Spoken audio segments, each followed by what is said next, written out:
সে অরিনদ্রিকে বললো, বাবা একটা স্পেশাল ডিশ বানিয়ে খাওয়াও না। তা আমি ভাবলাম ঠিক আছে, বৃষ্টিও হচ্ছে, কি খাবি বল। বলো তুমি যা খাওয়াবে তাই খাবো। তা ভাবলাম চলো আজকে একটু মোগলাই ট্রাই করি, কারণ অনেকদিন তো মোগলাই খাওয়া হয় না। একটা সময় মোগলাই মানুষের কাছে খুব স্পেশাল ছিল, সেগুলো মানুষ ভুলতে বসে গেছে। তা ভাবলাম চলো আজকে মোগলাই বানাই। তো মোগলাই বানানোর জন্য প্রথমে বাজারে চলে গেছি, বাজার থেকে কিছুটা ময়দা নিয়ে এসেছি, ডিম নিয়ে এসেছি, বিস্কুটের গুঁড়ো নিয়ে সোজা বাড়ি চলে এসেছি। দেখলাম একদমই সহজ বানানো, মোগলাই বানানো সব থেকে সহজ।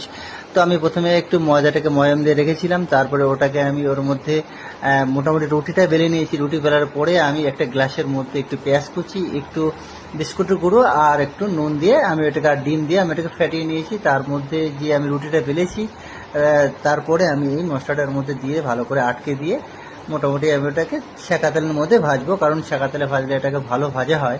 তো আপনারা অবশ্যই বাড়িতে ট্রাই করবেন, বাইরের খাবার না খাওয়াই ভালো। যাই খেতে চায় না কেন বাড়ির লোকজন, সেটা বাড়িতে ট্রাই করবেন, আশা করি সেটা ভালো হবে এবং শরীরের পক্ষেও সেটা ভালো। কারণ বাইরের খাবার অনেক দিনের তেল দেওয়া থাকে, সেই কারণে বাইরের খাবার একদম না খাওয়াই ভালো। তো এর সঙ্গে তরকারির মধ্যে দেখলাম ঘরের মধ্যে চিকেন আছে, তো একটু সলিড চিকেন নিয়ে নিয়েছি, একটু আলু কুচি নিয়েছি, সেটার জন্য আমি একটু তরকারি করে নিয়েছি। তো মোটামুটি তরকারি আমার কমপ্লিট হয়ে গেছে, এবার আমাদের খাওয়া দাওয়ার পালা। এর জন্য আমি দেখুন কাটিং করে নিয়েছি, ছোটো ছোটো করে পিস করে নিয়েছি। আর বাড়িতে আমি মোগলাটা একদম ছোটো ছোটো করে বানিয়েছি, কারণ বড় করার দরকার নেই, নিজেরাই খাবো। তো মোটামুটি আমার কাটিং করা হয়ে গেছে। এবার ওদেরকে বললাম কেমন হয়েছে, বললো দারুণ হয়েছে, আবার একদিন বানাবে।